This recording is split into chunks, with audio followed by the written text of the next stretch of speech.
Hello, hello. My name is April Malone with Yes, I Work From Home, and this is a podcast. Today I have Angie Griffith from Nashville, Tennessee with us. Angie, why don't you tell us what you're doing? Oh man, what am I doing? I am sitting here talking to you with my life or We in just took general. a few minutes and I don't know how to say that, recalibrated. We were going to record with my normal program, Riverside FM, and it's kind of cool because Angie is a podcast coach and we are trying something new. I'm actually recording with Zoom today as kind of my backup plan. And I've always known that this was a backup plan that I could use, and I just never have. So we're trying it out. This is what she says she uses. So Angie, you're a podcast coach. How did you get to here? Where have you come from? And when did you start working from home? And what are you doing now? It is a story about Let's how hear I it. got into podcasting. Okay, where to begin? I actually moved to Nashville about 12 years ago. It was January 2009. Mm-hmm. And I moved here to be a songwriter. And I really had no interest. Well, I shouldn't say no interest. I thought I really wanted to be a songwriter. And when I started to write songs and started to co-write, I just found that it took a lot of creative energy for me. A lot of people move to town to be songwriters and it's like in their blood. Like they cannot do anything else, Like a lot of creatives, whatever their passion is, they love to do it and they can't do anything else. But for me, it was all about the residual income. Like the whole reason I wanted to be a songwriter was so that I could have mailbox money and to be an Royalties. entrepreneur. Yeah, Yeah. royalties, and to own my copyright and to create generational wealth. And that is my reason for wanting to be a songwriter was incorrect to make Okay. it as a songwriter. Yeah. And so I was, for a few years, I wasn't sure what I wanted to do. I went to school for music business and I was interning, at all the places around Nashville and, you know, really wasn't super into anything except songwriting and publishing. Um, and I decided to take a job in artist management because what I learned was so right out of college, I started my own publishing company, did a whole like launch, had this big party with all these industry people. And then when I started working, I realized in the music industry, it's all about who you know and it's all about your experience. And you can't just jump out of college and start your own company. I mean, you can, but it's very, very hard. And so I kind of dissolved that company very quietly, Mm-hmm. started working for an artist management company and learned a lot in management. Basically, what a manager does is they are basically the goalie for a recording or a touring artist. So you think of all of these different people trying to come at the artist, like their agent and their publisher and the publicity team and the record label.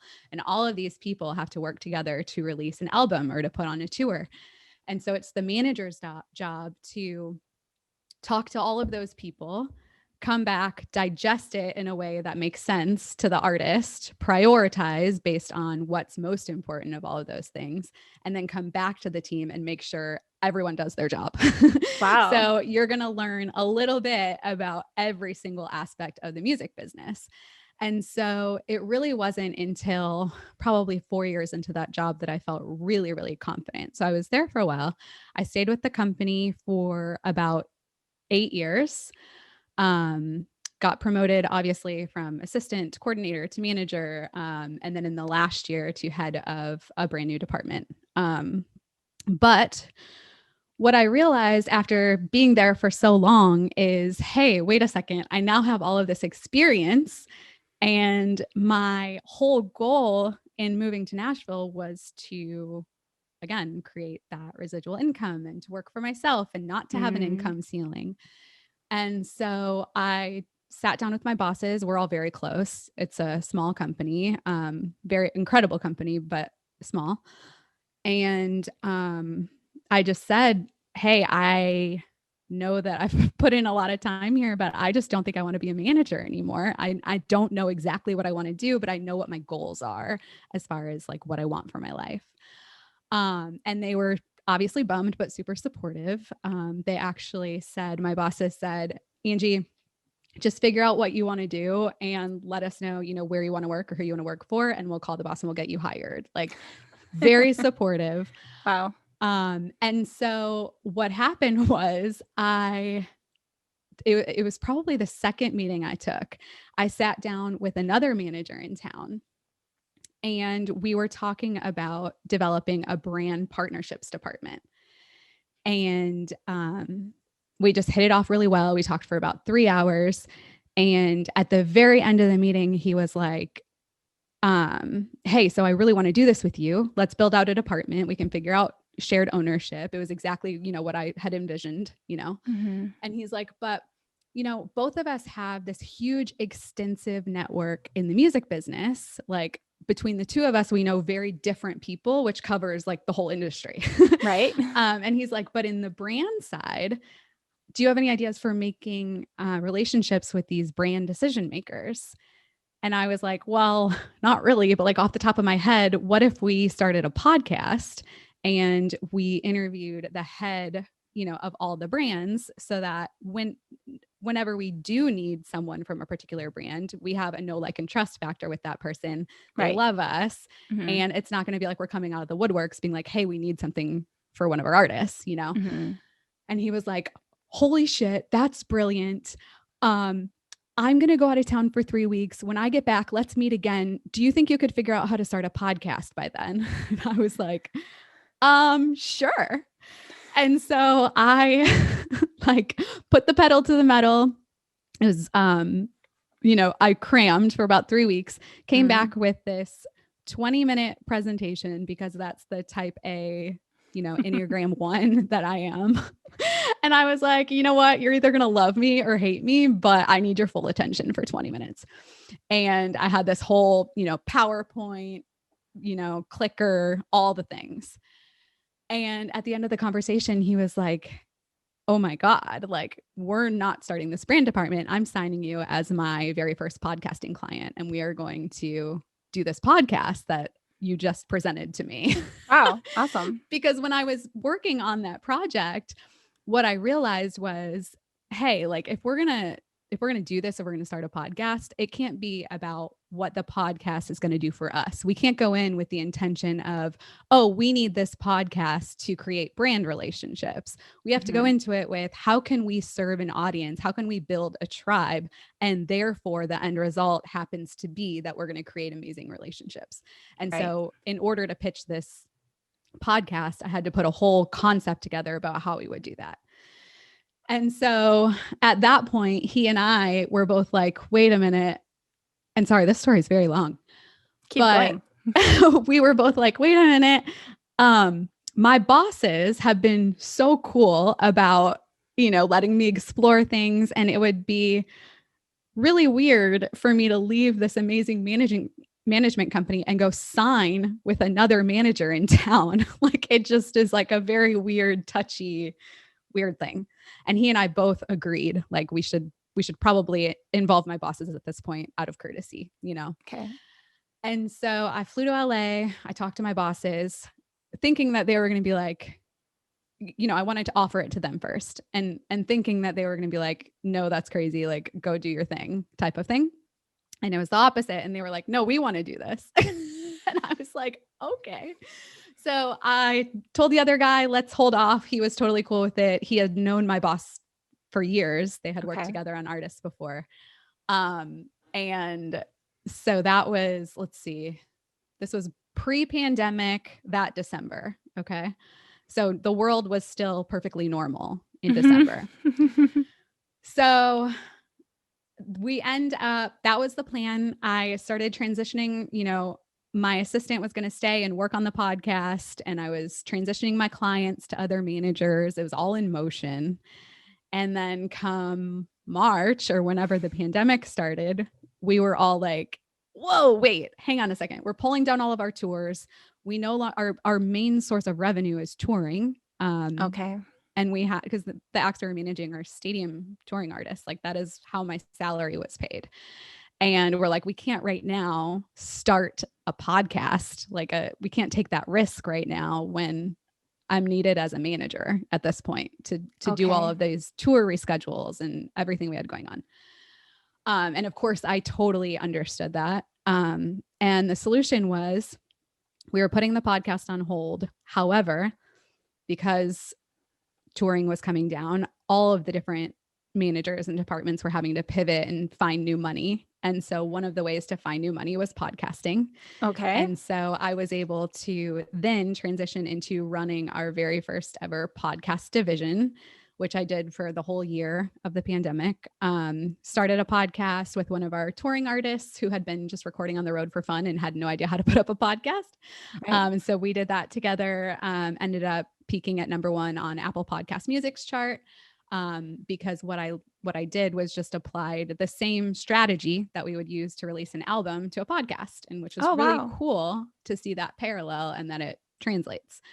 And so did that. We also we negotiated a major network partnership with another one of our art another talent on our roster. We put him with a network, negotiated that deal. That was really cool too. Rolled out that launch. For the artist, we were able to negotiate a network deal for him as well. So it's just like this very cool year of all the different things. And then at the same time, in my free time, free time, I don't have free time, but when I wasn't at my desk for my job, I was working on my own podcasts just to make sure that I know exactly what I'm doing. Because at this point, remember, I had never had a podcast. It's So a big deal. How am I going to launch a podcast for my client without have ever doing it for myself? So did that as well. Had a podcast with a couple of girlfriends.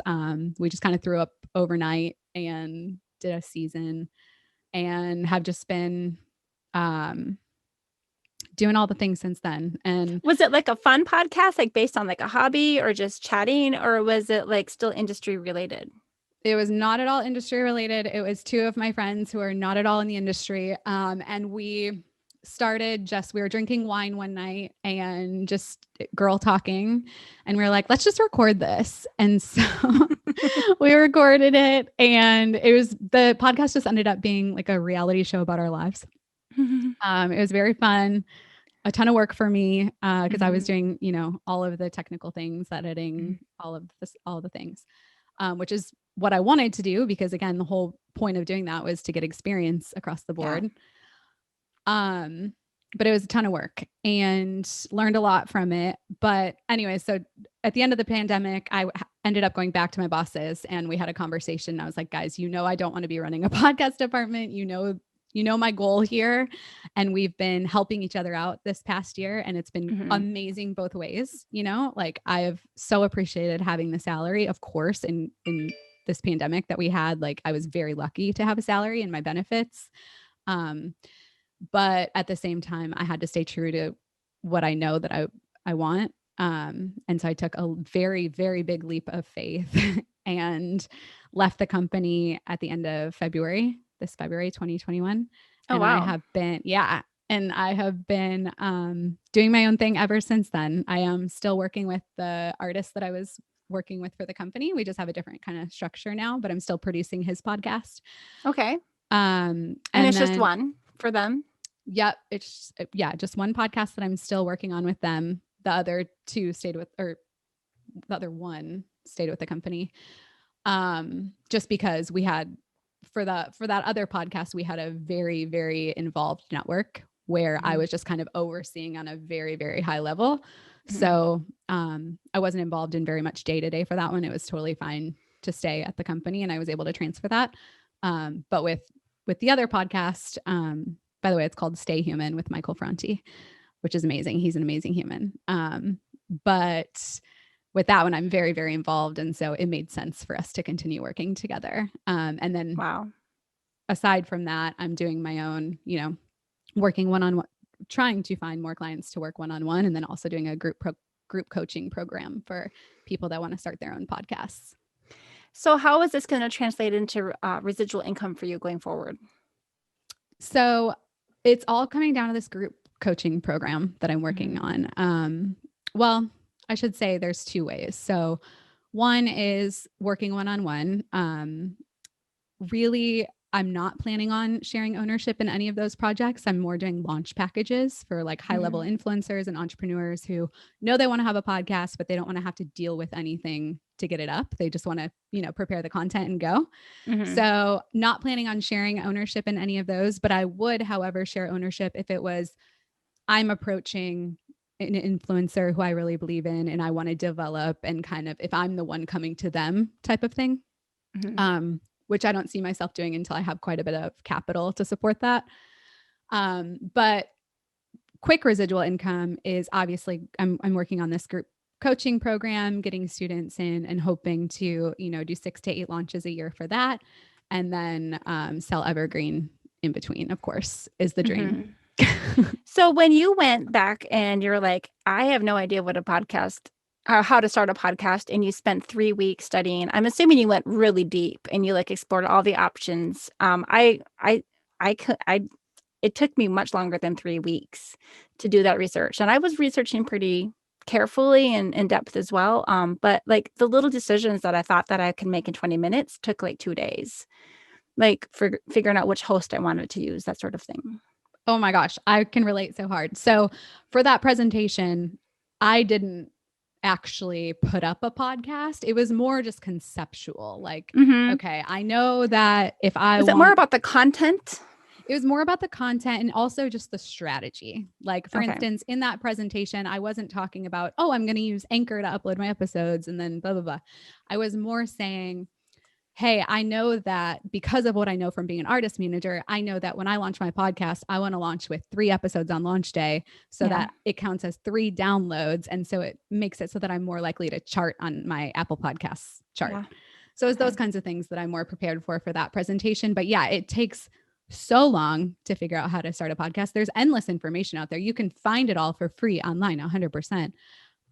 But what I'm aiming to do with this program is take everything that I know, including the strategy. So not only the how to, but including the strategy about how to release it and in what steps to do things and what you don't want to forget and the common mistakes to avoid and like all of the things so that you can just go in and go, okay, step 1, this, step 2, that, step 3, that, and not have to think about it.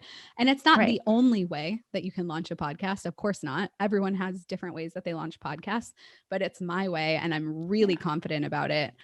And it's the same step by step that I use. If I'm launching a podcast for a client, I literally go into my course materials that I prepared, because when I first started putting it together, I was putting it together because I knew there were so many moving parts and I knew that I would have to release another podcast and I wanted to keep notes of everything I was doing. Right.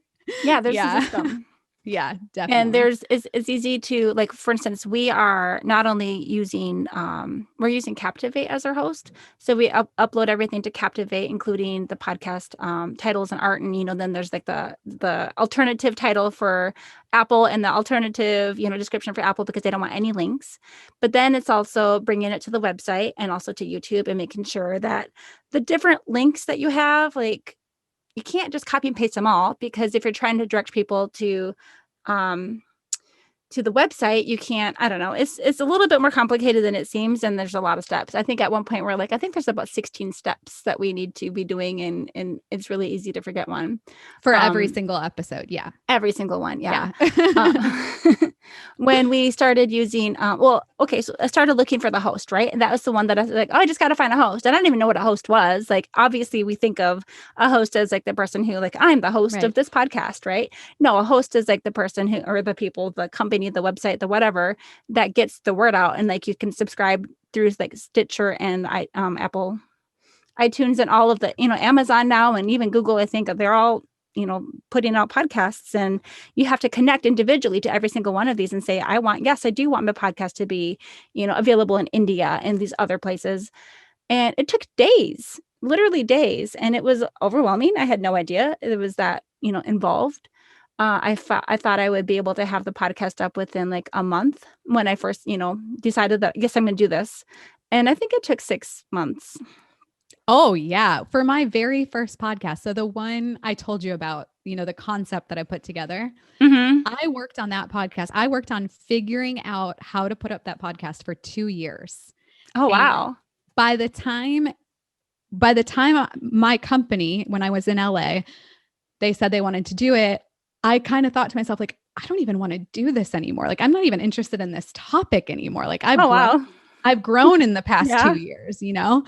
And so when I started that podcast with my girlfriends, because I had prepared for 2 years about all of this things, you know, Hmm. I put that podcast up literally overnight. We recorded it, I edited it, I uploaded it, and then we just released episodes weekly for the whole season. Okay. But Yeah. you already had all that research under your belt. Right. But it was one of those things where it's like, okay, with a podcast, you have to just, yes, you want to have a quality product, which is why I think it's important to have one strategy. Whoever you work with, just have one strategy so you don't miss a step.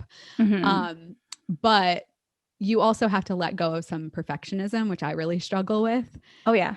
And you have to go. You're never going to be perfect. You have to practice recording, and it's practice by doing and getting Yep. comfortable on the mic by doing. You can't practice by not actually putting up the episode. I mean, you can, but it'd kind of be a waste of time. But it really is practice by doing, and you just get better the more you do it.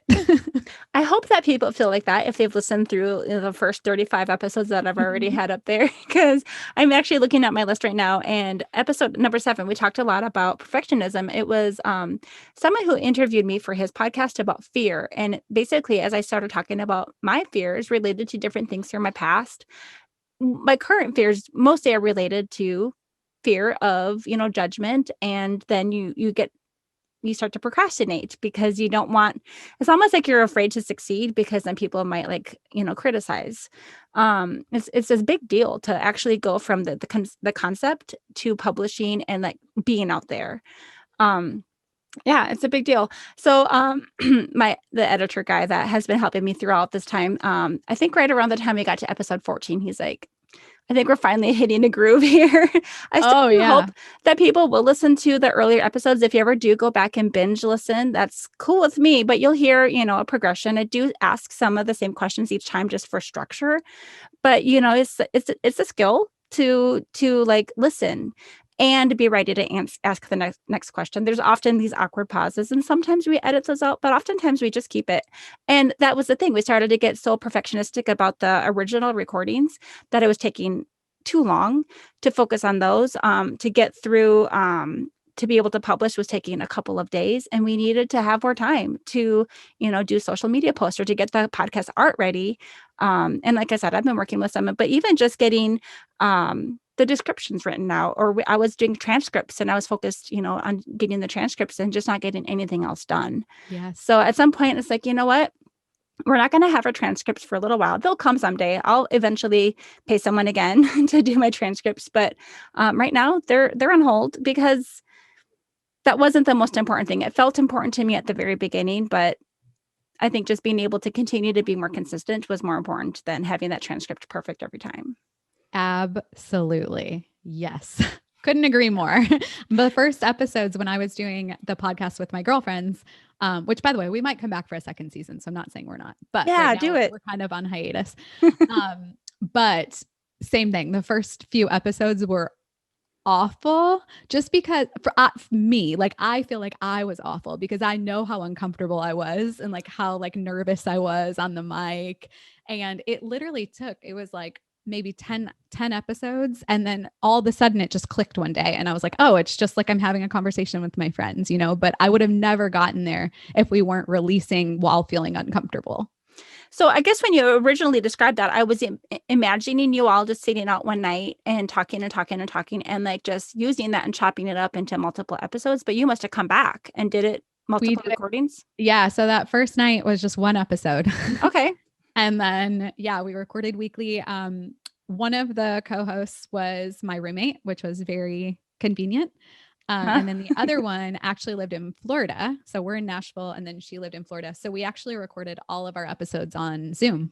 Okay. Like this. Like Well, we're doing most right of now. them. Yeah, most of them. But sometimes she would come back to visit or whatever. And we had a couple times where we had guests who would come over to the house and, it wasn't always totally on Zoom, but it had to be for most of the time. So the two of you were sitting in one room. Did you have like a a microphone that both of you are recording into? I know like this is the standard Yeti and you can do like a two-way. How did you do that? We just did 2 microphones. Okay. It made it a little bit harder to edit because I am a very meticulous editor. Again, Uh-huh. over perfectionism. I Yep. shouldn't be, but I just am.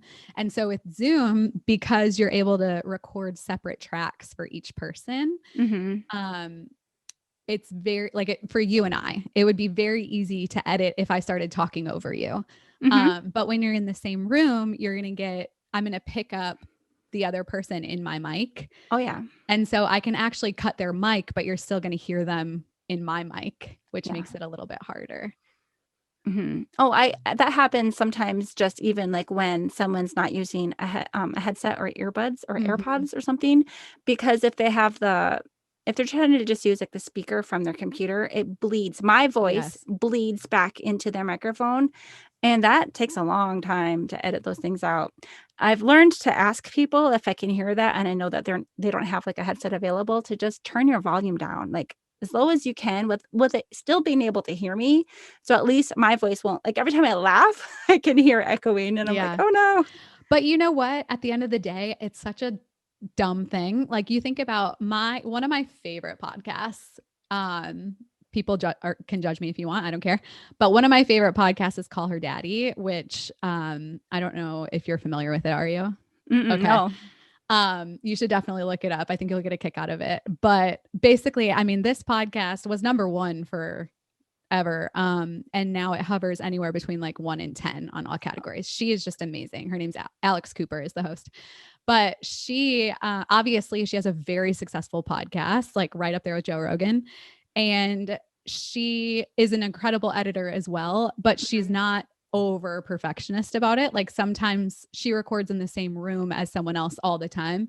And I can tell she's cutting out the other person's mic, but it's still bleeding into hers, but she's still publishing them. And there's still millions of downloads on them. That makes me feel better. Yeah. It's like, it's really, that is like not a huge worry in my opinion. Right. You want to do your best, but at the end of the day, like you just want to get your content up. The most important thing is your content good?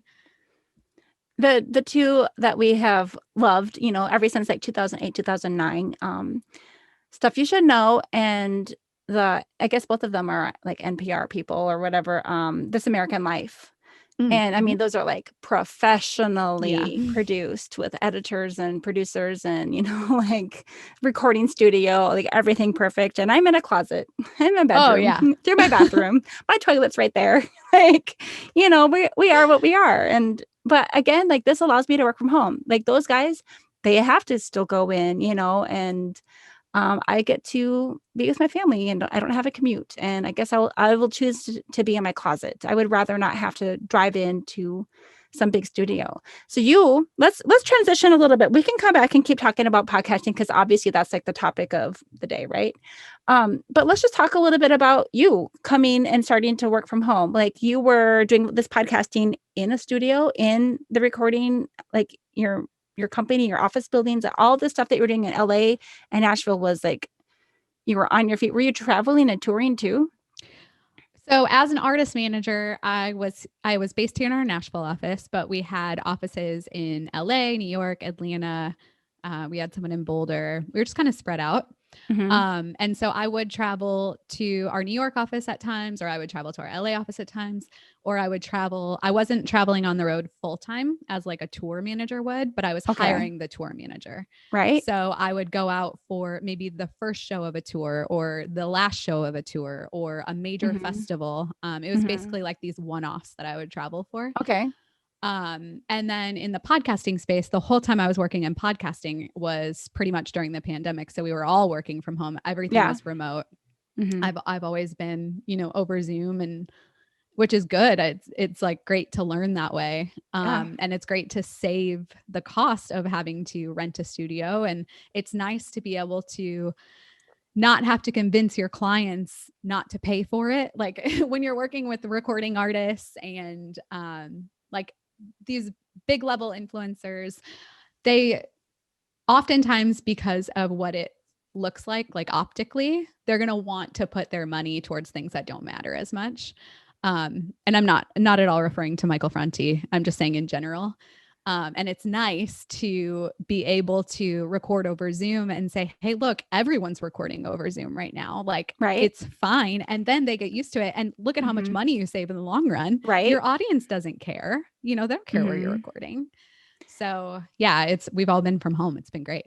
Well, and then, from the very beginning, I guess in the past, podcasts often were recorded in the studio together, kind of like, radio show hosts and everything would do too. But all of a sudden, like, because of the pandemic, we're all remote. So whether or not, like, I have a neighbor who lives across the street from me, right? I'll interview him one of these days for my podcast. I could totally have him come over to my home and we could record in my closet, but awkward. But I can also record with the guy who's in New Zealand and the guy who's in Australia and the lady who's in Malaysia. And, I've been able to speak with people in Germany and Spain recently. And that never would have been possible. I can't fly people in. Like, that's just not going to happen. Or wait until you'd be limited to people who are local to you. And now it's like, now that we're just accepting, these tools and, this new format, like we're not in the same room, but I think I'm thankful that we have the video option, even for the people who are listening just to the audio right now.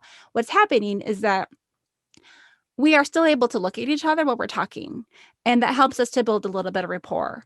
And I think that's important. And then also, like, sometimes if someone's talking and talking and talking, I have something I want to interject, I can kind of like signal like, hey, let me break in for a second, and vice versa.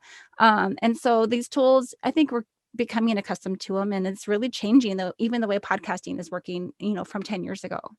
Oh my gosh, absolutely. With Michael Franti, as I said, I've been producing his podcast for, I don't think we're on like 50 episodes at this point. Wow. But he's been quarantining in Bali. He owns a hotel in Bali. So he's been 13 hours ahead of me. Yep.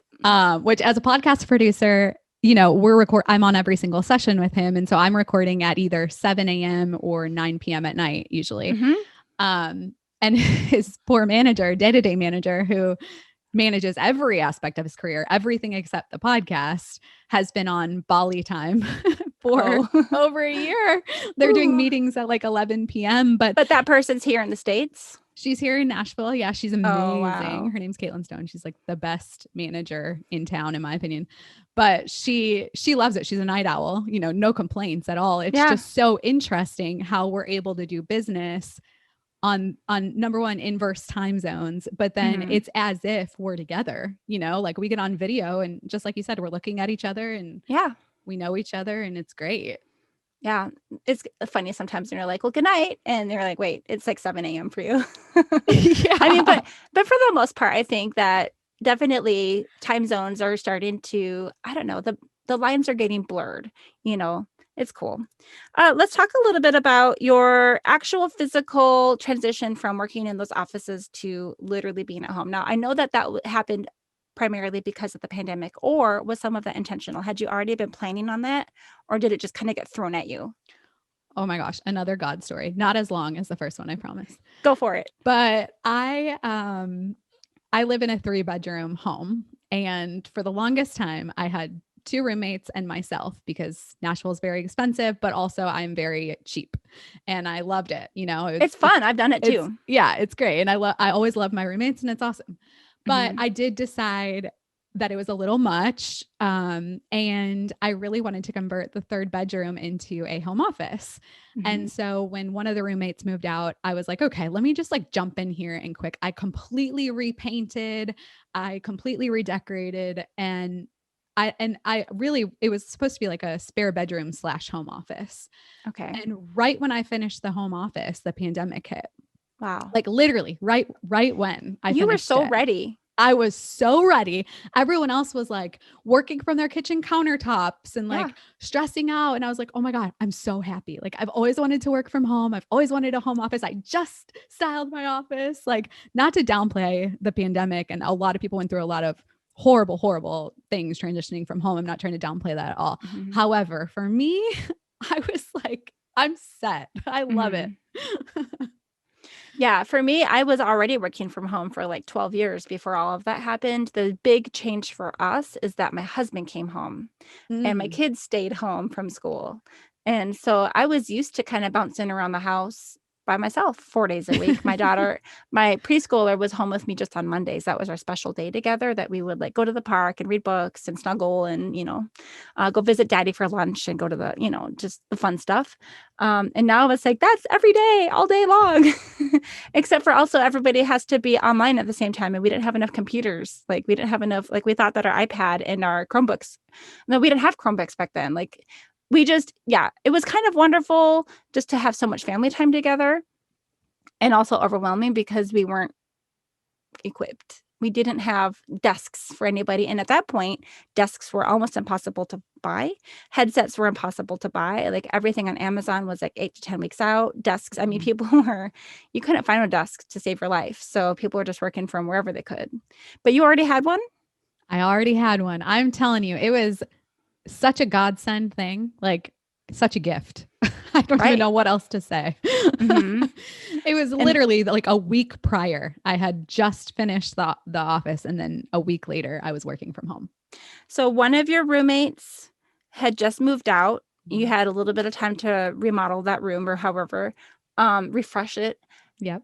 You said that you were recording one of those podcasts with one of your roommates. Is that the one who stayed? Well, actually, no, I've gone through a lot of roommates. She moved in right at the beginning of the pandemic too. We had no idea the pandemic was about to start. Right. She moved here from Florida, and we ended up having to quarantine together for God knows how long. It's a nice way to get to know someone. Oh yeah, definitely. We got COVID together. Oh, we were both fine, thankfully, but we were definitely, we had just met each other, and we were totally homebound because we both were, infected. And so it was great though. We ended up becoming really, really close friends. We started that podcast, and again, it's just like all a God thing. It all works out. That's one way to bond. Yeah. Wow. Yeah. So what about your roommate? Was she also working from home intentionally? Mm-hmm. Yeah, she had already been working from home. So she worked remotely, which is what allowed her to move to Nashville. So okay. She was based in Florida, but she, her name's Amber, who I'm referring to. She is just we call her like a nomad. Like she just is such a travel person. Mm-hmm. She always wants to be in a new location. She always loves to travel. She will live out of a storage unit and just crash on friends' couches. Like that is just how she lives her life. And so moving to Nashville was just like it was supposed to be like a short-term adventure, And yeah, it ended up being a short-term adventure. She was here for about a year and then recently moved back to Florida. Okay. Yeah. And has been able to keep her job all that time? Mm-hmm. Because she works remote. Yeah. Mm-hmm. Well, not everyone that works remote has been able to keep their job. So I just want to recognize that, like regardless of, your company, some of them are still downsizing. It's been quite the ringer this past year. Definitely. And have you ever had the bug to continue traveling, even though now you're trying to be working from your home? Like, I know some people look at that as like a launch point for, that travel lifestyle, or are you like more of a homebody? I would love to travel, but I am ready to travel for fun. Like that is definitely why I love the idea of working for myself, because I want to be able to, not that I want to take off of work. I work just as many hours for myself as I ever did for anyone else, if not more. And because I'm building a business. Oh yeah. And I want to be able though to have the freedom, not only time freedom, but also financial freedom to be able to go rent an Airbnb on a beach and just work from there, and like work in different places. I am happy though to not have to travel for work. I will say as a manager, traveling for work is not the most fun ever. It looks so glamorous. Like, oh, you're going to these festivals and you're going to this show and you're going backstage and da-da-da. But they don't realize as a manager, I'm up at 6 a.m. to catch my flight. I'm preparing for whatever that big event we have is that I'm in charge of, start to finish, making sure it all goes smoothly. And then I have to watch the show and I have to be very engaged in that show because the manager has to be very excited about being at that show. And then after the show, I have to stay up until 2 a.m. with the band and I have to talk to all of the partners that flew in for the show. And then I go to bed at 4 a.m. and then I get on a flight the next day and fly home. Like it's not as fun as what like it seems. So I do not miss traveling for work. Absolutely not.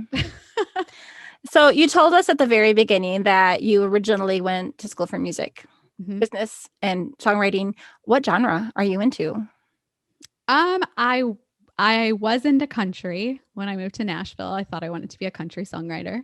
Hmm. Um, but since I'm just like a top 40 girl, just pretty much whatever's popular on the radio. I'm not like an underground, I don't like what's cool. And that's part of the reason, like the company that I worked for was very cool, like very elite.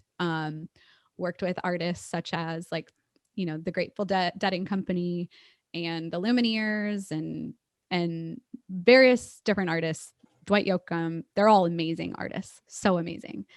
And I my bosses and I just had different tastes in like what we would listen to for fun. Like Hmm. I don't find myself listening to the Grateful Dead, but I know that they're a very respected band that has a Oh yeah. huge, one of the most massive followings. It just Household happens, name. right? It just happens to be not something that I put on in my car. Like I literally put on Mhm. the radio still and I enjoy those songs. So Right. pretty much anything that's like popular, mainstream, I boring. have 3 children. And so Uh-huh. for the past 10 years, I feel like all I know are kid songs. Oh yeah. And that's, I mean, I used to be cool, but actually not very big. I was a music major also, actually. Oh, I awesome. piano. Yeah, I forgot a lot of what I don't know.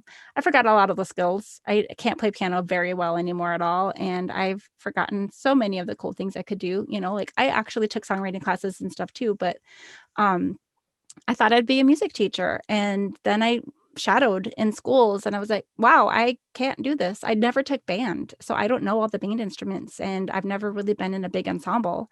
I was more of a solo piano person and, just didn't have the same foundation that a lot of my friends who were, in orchestras and stuff had. So I guess I pretty quickly realized like I can do music for fun, but I'll probably do something else for work. That And is also, exactly, sorry to cut you off, but that's it's exactly what okay. happened to me. I played the guitar and I sang. And in Nashville, you have to play writers rounds. Like it's just part of what to do if you want to be a songwriter, a serious songwriter. And I would play in my hometown, I would play coffee shops and I would be nervous because I started playing the guitar when I was like 16. Yeah. So it's not like I had like years and years of You guitar you weren't experience. born with it. No. And I would force myself to play and I would be okay. And then I moved to Nashville, whereas like in my hometown, I'm like the star of my hometown. And then you move to Nashville and it's like, whoa, whoa, whoa, wait a minute. These people have been Fish in playing, the they sea. were literally born with a guitar in their hands. And Yeah. it was one night I was playing a writer's round. I don't know if she was in my round or like we were playing the same night, but Casey Musgraves was in a round I was playing or like the same venue or something. And I was watching her and I was just like, she was born to do this. Like this, there's zero effort. She does it so effortlessly and she sings so beautifully and she plays her instrument so beautifully. Whereas like when I'm playing, I'm constantly freaking out that I'm going to forget the chords because I have them memorized. I don't know why I'm playing what I'm playing. I just know what to do next. It's muscle memory. Right. And so it was terrifying for me. And that night is when I was like, you know what? I have to be honest with myself. Was a lot of people aren't honest with themselves and they end up staying in something for a very long time. Mhm. And that's when I decided, I'm going to go into management and figure out like how to be involved in the industry in a different way. Well, what's interesting with my college experience is that I think I was a senior and I finally just changed my major to be liberal arts because I was actually really loving like my pottery and my photography classes. And so I added like an art minor. Mm. And that was really fun. But then I started doing photography more professionally, semi-professionally, I would say. I helped with weddings. I did several weddings. They maybe weren't the best pictures ever known to man, but I enjoyed it. I had a way with, I'm one of 10 kids, so Oh, I wow. can get kids together, I have a hard time with my own kids. But honestly, like when you're doing like all of these things, I was traveling and doing, if we did a vacation or a mission trip or, any kind of conference or convention, something like that, I was the one taking the pictures. And then prom and family photos and Christmas pictures and like things for all of my friends and family. And I got burnt out so bad that I didn't want to take a picture for like 6 years. I'd go on vacation and I wouldn't take my camera just to be like present. Mm-hmm. And I kind of lost that love. And then I started having babies and I realized my husband, who isn't a photographer, was the only one taking pictures of our kids. And I was like, oh, I should probably, take over this role again, and started to enjoy it again. But I'm kind of thankful that I didn't get so burnt out that I couldn't even take pictures of my own kids. And I kind of feel that way about music. A few years ago, I put my kids in piano lessons, and this lady was giving group lessons for 4 people at a time. And I put 2 of my kids in and then me. And it was just the 3 of us most of the time. And she'd sit and play duets with me, and it was like fun again. And like I remember just like jamming and playing Christmas songs and like improvising and, just one of the classically trained teachers actually walked in. He's like, "What are you guys doing?" And we were like, "Join us, these are the chords we're working off of." And he's like, "I don't even know how to do that." And I just felt it was exhilarating, and it had been like 15 years since I've had those feelings. And I'm like, man, I used to use this as like an antidepressant. Like playing piano was like stress relieving. And then, I went for 6 years without one and finally got one. But I mean, do you still play? Did you pick it up again at all during the pandemic or not really? So same as you, I got really burnt out. I haven't picked up my guitar in, oh gosh, years. Really? Yeah. And well, I had a shitty guitar anyway. And Yeah. so it wasn't fun to play. Mm-hmm. But I meet with, this is going to sound very woo woo, but like I'm a very woo woo person, but I meet with an angel reader. Like I try to meet with her. I don't know what that is. So, basically she connects you with your guardian angels, with archangels, delivers messages, and it's kind of like therapy for me. I love it. And she's so amazing, so amazing. But anyway, she was talking to me in one of my sessions and she was like, "You really need to start singing again." And she had no idea that I sang or that like that was something that I really love to do. Mm-hmm.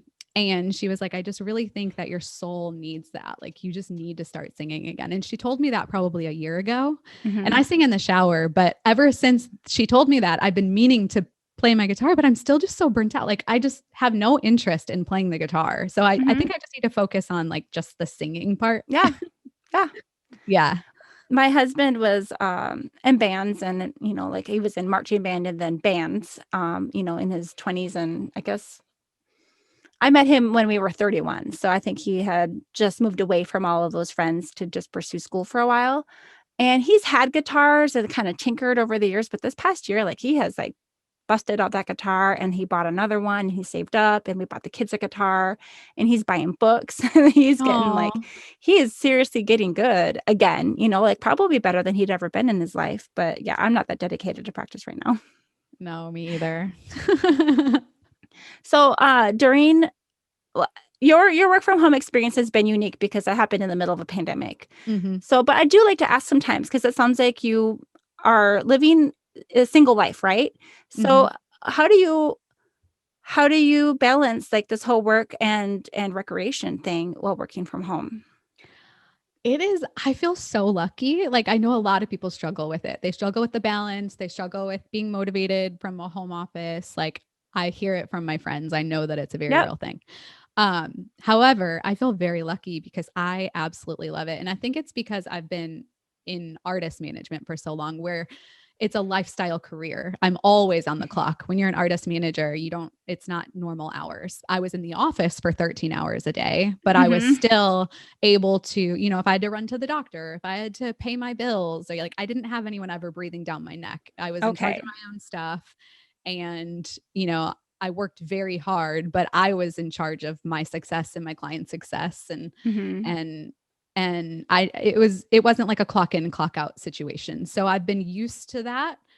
And so transitioning, working from home, it was like, oh, now I get to wake up a little bit later because I am cutting out my commute and I get to especially now that I work for myself and I clear out, some of the days I don't have calls at all, like on purpose. I don't have Zoom calls so that I know that I don't even have to put on makeup that day and I don't have to wash my hair and like, I don't have to see anyone. Like, I love the freedom of being able to, hey, let me like knock out some emails and then go switch a little laundry and come back. And I just get everything done and it's amazing. Well, some people find that those can be really distracting. And other people are like, it's a good balance. So I love being able to just switch that load of laundry or unload the dishwasher really quick, just to even like, I sit at my computer and I type a lot, right? Just to get different muscles moving. It's good. Like you're supposed to take a stretch break. My husband stretches out on the bed. I'm like, I got to run downstairs and get, a glass of water.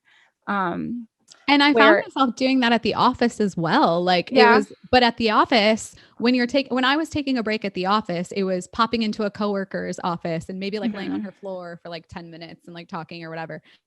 And it was still that same break. But now it's like, okay, I have that same break, but I'm able to do something productive for my Right. personal life, which is So on the great. weekend, I don't have to, Right. right.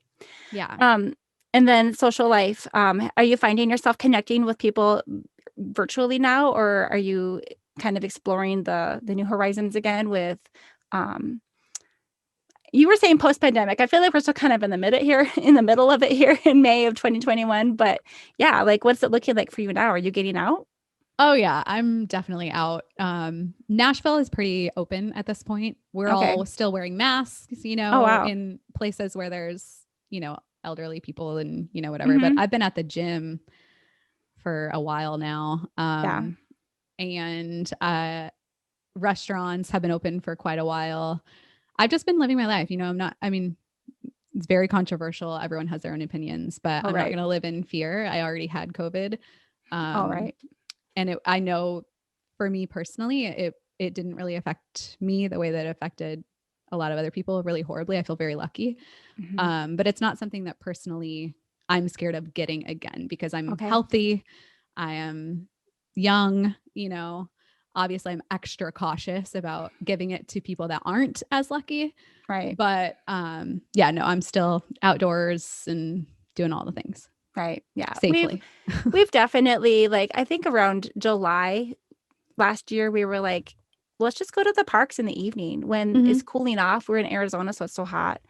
And just, we were just with our family, but we just started to spread out again. And so finding ways to get, the outdoors is still, the kids can't be vaccinated for a while. And so we're still feeling safe, but, getting the exercise and seeing nature and green and friends and, just even at the park sometimes with little play dates. It's nice to kind of feel like things are starting to come back. Um, let's just wrap up here. I know that you said you have another meeting that you're going to be attending. Why don't you tell us tell us about the membership that you're working through, and you have a group thing that you're starting up. How can people find that if they're interested, and what is it about? Who would be the best person? Let me, well, I have to edit that out. Go ahead and just let us know how we can find you and learn a little bit more about your membership. Yeah. So the membership program is brand spanking new. Mm-hmm. Um, and I will do the first official launch in June, but you can definitely sign up before then.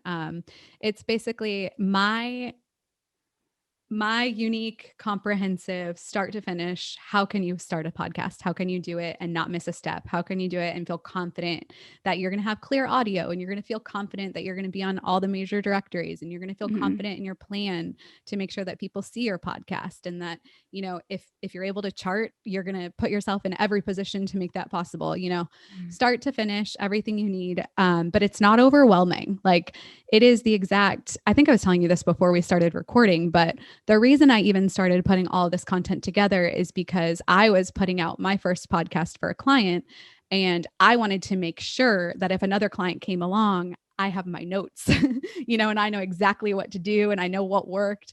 And so I was putting it together for myself. So it is the same when I go to launch a podcast, when I'm working with anyone or I'm giving anyone any advice, I pull up the stuff that I've prepared for my students. So like, I know that this plan is, what works. So there's 10 comprehensive lessons taking you from start to finish. And then also I'm building in group support just because I know you're going to get stuck somewhere. I Yep. was lucky. I have a songwriting background. And so editing is really easy to me, but I know that it doesn't come as easy for other people. And so we can get on and say, hey, what are you stuck on? Let's screen share. Let me show you what I do, blah, blah, blah. Mm-hmm. And then I'm throwing in, during launches, some bonuses just to speed up the process even more. So I don't know exactly what I'll be including, but I imagine, I might throw in maybe I'll pay for your trailer episode or something like that, just so that you have something right off the bat, to get you, further along on your journey. But it's for anyone that wants to start a podcast, mainly content creators, influencers, micro influencers, especially, and any entrepreneur, because I Okay. think it's an amazing way. A podcast is an amazing way to sell your existing products and services rather than Mm-hmm. relying on thinking that you're going to get, major sponsorship dollars right off the bat. So it usually doesn't happen unless you have a huge following. Yeah. But I think it's the most incredible marketing tool we have right now, in my opinion. Yeah. Great way to build connections and get your name out there and, build bridges even for, new joint venture opportunities and stuff like that. Yeah, absolutely. And what about the people who have already started a podcast but might want to revamp it? Are you thinking about like round 2 or anything else in addition to for the very newbie podcaster? Yeah. So if you already have a podcast and you feel like there's, some stuff that you need to work on, I also offer consultation. So if it's just like little things, you're like, hey, everything's great, but I just want you to look over, give me some pointers, like look at all my stuff, tell me if there's anything you see. And I can just charge hourly as consultation. Mm-hmm. But also if you kind of bootstrapped the whole thing, you can obviously come back through the program and just have, like I said, like access to every single step I did. Mm-hmm. And yeah, just contact me. I'm so new in my business that I'm creative and just trying to figure it out. This program will change and evolve and grow. And I'm just excited to do whatever. Well, one of the things that, I know that there are a lot of people out there that will try to teach podcasting, right? Mm-hmm. But one of the things that you have going is that you've done it recently. And a lot of new tools are out there right now and, mm-hmm. New techniques and even, equipment that, weren't out 5 years ago. Captivate that I'm using is actually relatively new. And it's nice to, kind of be on the cutting edge with some of those things. And I know that it sounds like you've researched heavily. So good contact. How can people contact you? I'm on Instagram most. So it's just at the Angie Griffith on Instagram. Or for anything podcasting, you can go to startingapodcastiseasy.com. I have a totally free checklist that gives you basically an overview of everything you'll need to do to get a podcast off the ground. So I would definitely recommend maybe starting there. You can always register I'll be doing launches for this program, and I'll be giving away a bunch of free content in those launches. So you can go to startingapodcastiseasy.com, just has literally everything. It's a link hub of all the different things. So I love your domain name. That's great. Thanks. I wanted how to start a podcast, but it was taken. Oh, everything is taken these days. I know. No, startingapodcastiseasy.com. All right. Well, any final words before we go? Anything you would recommend to people who are considering working from home or starting a podcast? My biggest piece of advice is just to go with your gut. For me, everything that's worked out in my life is because I felt convicted, and I have just gone with the flow, and I do what makes me happy, and I don't worry about fitting into a box. And I think if you want to work from home, just figure it out. Mm-hmm. It's doable. Yes. All right. Well, thank you, Angie. Thank you for experimenting with or introducing me to podcasting with Zoom. I don't know if I will continue to use this format, but I appreciate you helping push me out of the box. When we started recording, for some reason, I don't know what it was about the internet or something in the system today, but we just had a really big lag, and it was our cameras were freezing, and it's not usually quite that bad. So we're like, let's just try plan B. And it was a good person to try with. Yeah, no, this was awesome. Thank you so much for inviting me to come on. This has been such a great conversation. I'm so glad to get to know you. Well, thank you. I feel the same. Let's meet again, I hope. Yes, absolutely. All right. Well, thank you so much, Angie. This has been April Malone with Yes, I Work From Home, and we'll see you next time. Bye. Goodbye.